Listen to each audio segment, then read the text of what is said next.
answer to no, man, I still go. Go, go, go, go, go, go, go, go. Brian Giles with Brian Giles MTG. Hoo-ha!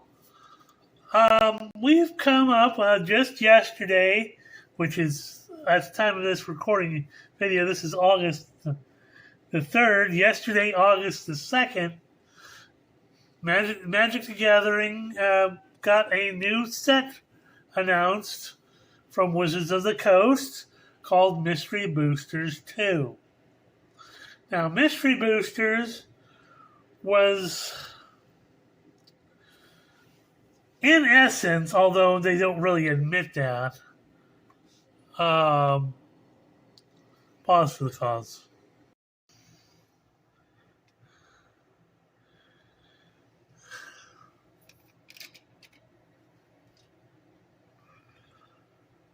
And I'm back. I had some stuff running in the background on my computer and didn't realize, because this came up all of a sudden. I didn't expect this yet, because they, like I said, they just announced this set yesterday. And they did not release any cards, but today, on a Saturday no less, they have decided to release cards. Now, as I was saying, Mystery Boosters were in the most essential was an amalgamation of all of the cards that were quote-unquote list cards. Now, for those of you that do not know what list cards are, Wizards of the Coast had put out a new type of booster in 2020-ish called the Set Booster. Now, the Set Booster was like a draft booster, but you could get some extra cards in it. And one of those cards at the very end usually was called a list card, which was a card that was any card that was and they tried for a while to make it very set specific, the list cards for each set rotated in and out. But the idea was it was cards from Magic's past, and they weren't,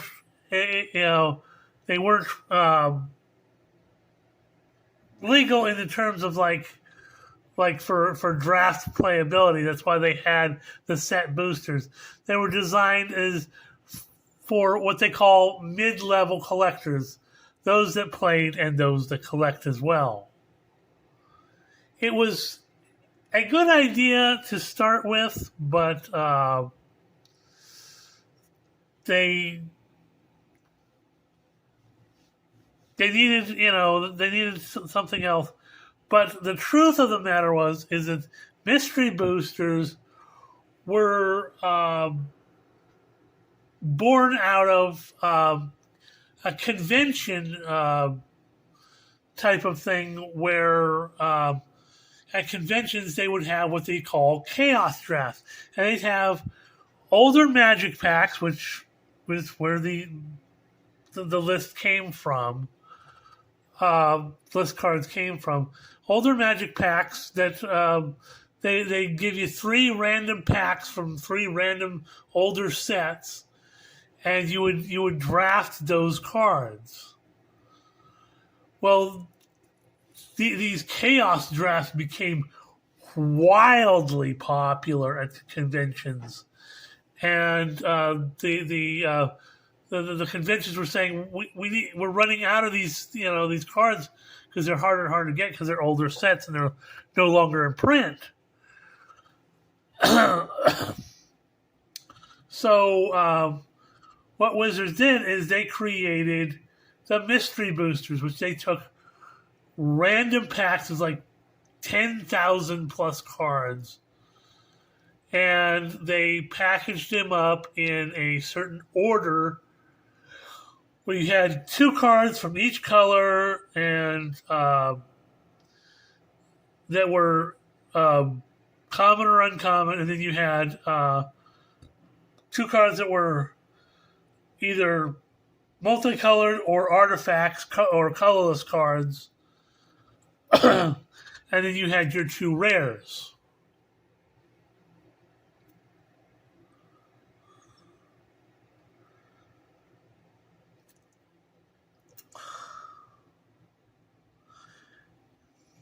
And then you had what they put at the end was, so you had five colors, and then 12 cards with the artifacts and multicolored.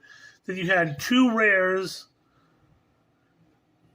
which made it 14, and then the 15th card was the they had these playtest cards. It was like these weird, funky, kind of like little kid drawn cards that were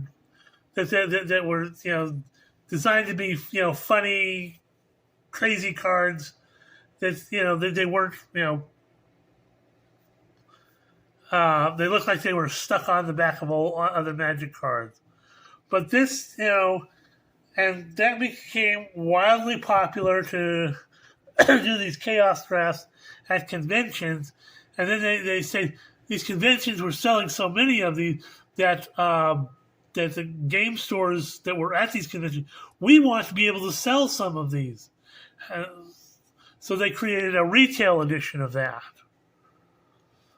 So that's the background of Mystery Boosters. Now, Mystery Boosters 2 has some changes to them. One, they're going to be white bordered like the old cards from that were not that were considered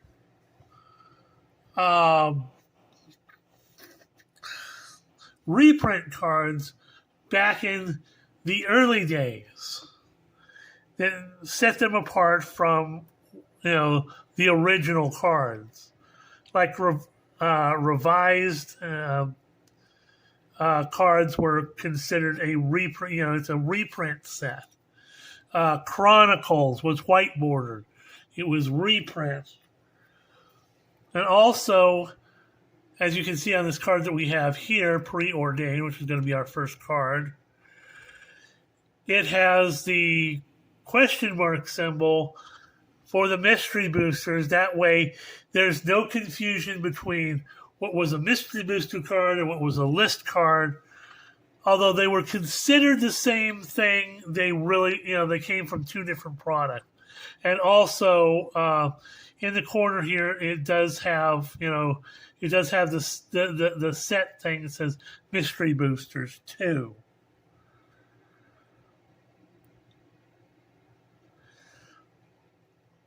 So, starting our list off, we're going to go with Preordained, which is a powerful card. And seeing the reprint for that, it's a blue mana for a sorcerer to read Scry 2 and draw a card. Then we have Show and Tell, which they're using the Future Sight frame, which is interesting. But they're using Future Sight frames for cards that weren't even in Future Sight. So, Show and Tell is a sorcery, and then mana cost is over here for a blue and 2. Sorcery reads, each player may put an artifact, creature, enchantment, or land card from your hand onto the battlefield.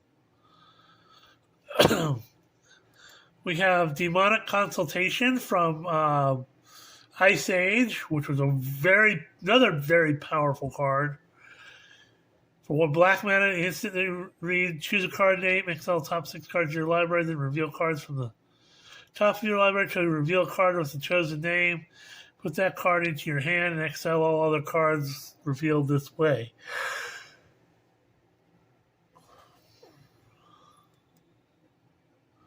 Then we have Counterspell, classic 2 blue mana for instant reads counter target spell.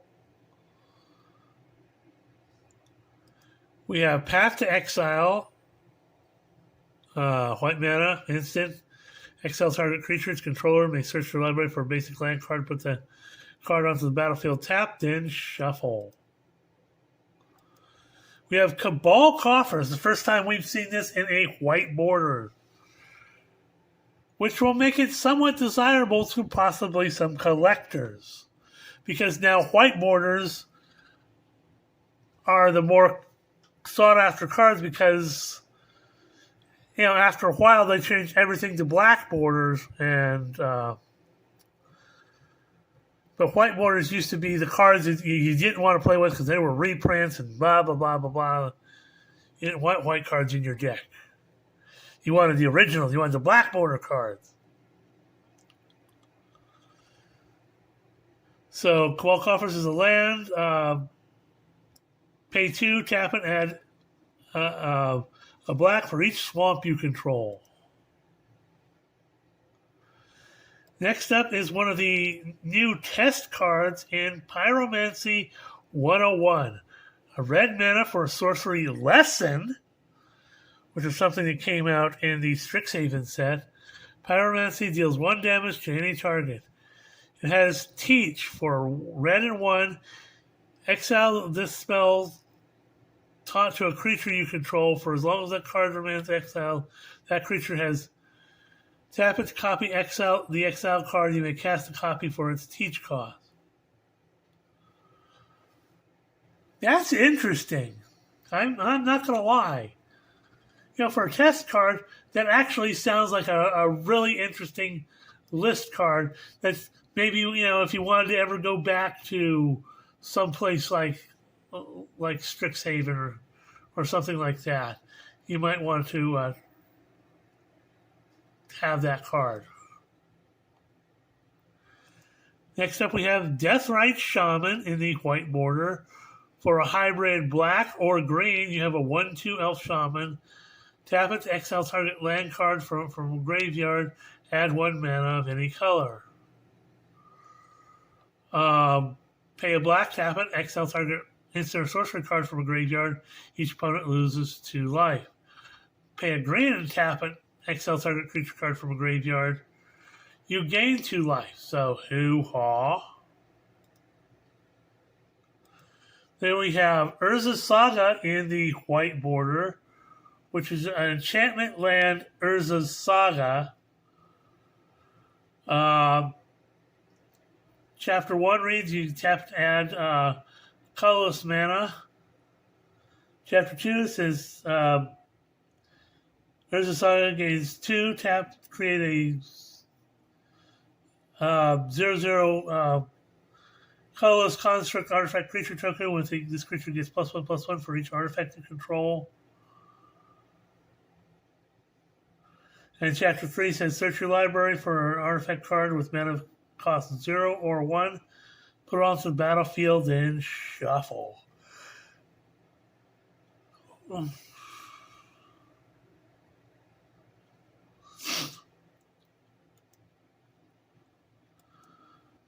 We have Underworld Breach, which is the Future Sight frame,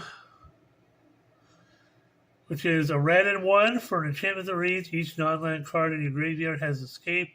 Escape cost is equal to the mana cost plus exile 3 other cards from your graveyard. Beginning of your end step, sacrifice Underworld Breach.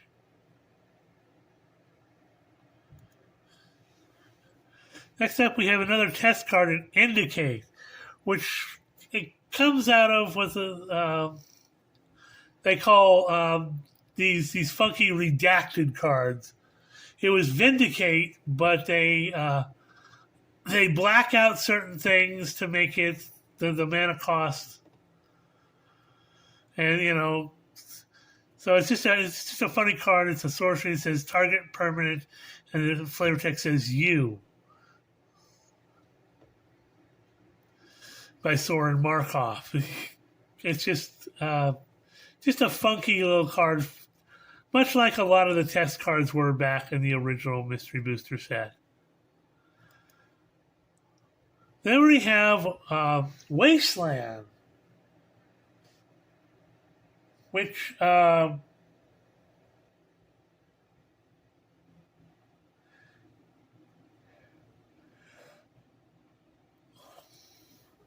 is in the white border. To land, tap it to add a colorless, or tap it and sacrifice to destroy target non-basic land. Next up, we have Wrenn and 1. This is another test card, basically kind of showing how, when Wrenn was much younger, the first tree and that she merged with. So it's 1 loyalty, land planeswalker Wrenn, which means it counts as a land as well as everything else, and is green.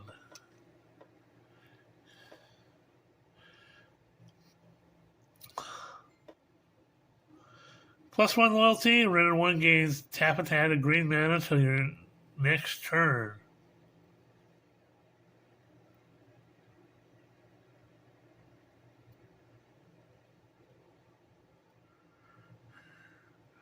-1 loyalty, create a 1/1 green squirrel creature token. -4 loyalty, at the beginning of your pre-combat main phase, adds 1 green mana for each creature you control.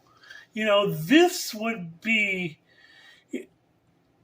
I would even accept this as the flip side to basically Wrenn's original form. This sounds like a real Magic card. I really like this, and I'm really sorry that it's a test card and not a real Magic card. This would be a fun card if you had the original Wrenn, which was a Dryad. Much like we had the Flipwalkers in Modern Horizons 3. If you had this as the Flipwalker for Wrenn, this would be very fun, very playable. A lot. I would play. If Wrenn was like a 2/4 Dryad or 2/3 Dryad for whatever, maybe 3 mana. It has some other abilities, but yeah.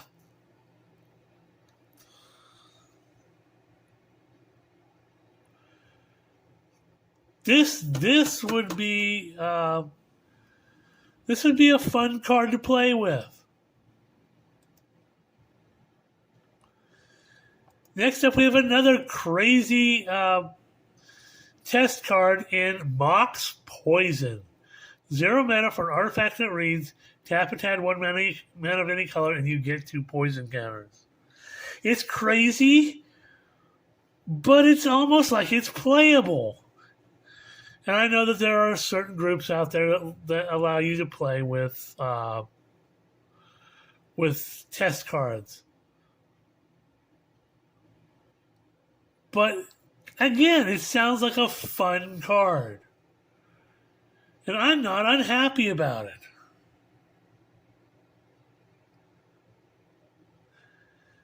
Next up, we have Lich's Dual Mastery. So I know it's really blurry because it's, leaked cards and all that. So 3 black and 3 for a legendary enchantment. It has hexproof. When Lich's Dual Mastery enters the battlefield, exile the top 5 cards in your library face down as shields. If you would lose life, instead put one of the shields into your hand. If you can't, sacrifice Lich's Dual Mastery. When Lich's Dual Mastery leaves the battlefield, you lose the game.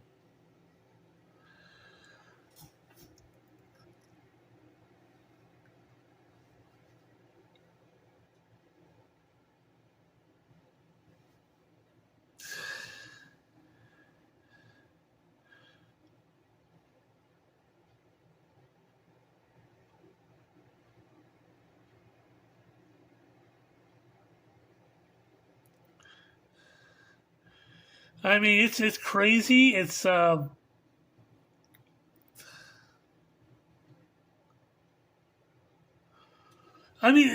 almost sounds like it's playable. I mean, this would be a super powerful card if it were a playable card. I mean, it has hexproof. Now, if it had Shroud, that would be a different story. But Hexproof allows you to bounce it back once you run out of your 5 shields. And you get these 5 cards.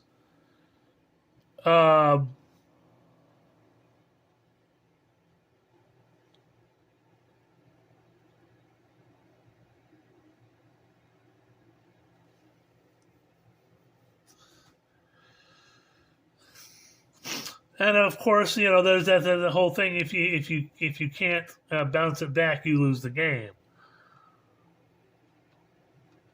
But this sounds really playable, and I really like that. Next up, this is You Complete Me. 2 black and 1 for a source that reads, your life total. If your life total is greater than 10, it becomes 10.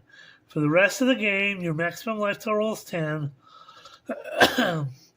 You get an emblem, pay 2 life, add 1 mana of any color. At the beginning of your upkeep, you draw a card and you lose 1 life.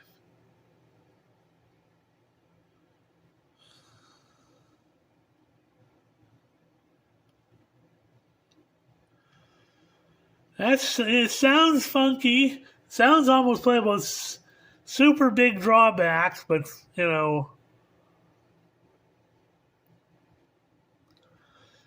again, it's a test card, so they're putting out some crazy test cards.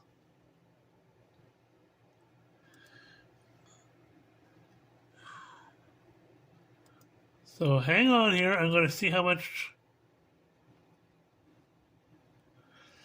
You know what? I'm gonna stop here because I got enough to do another video, and we'll see you on the next video.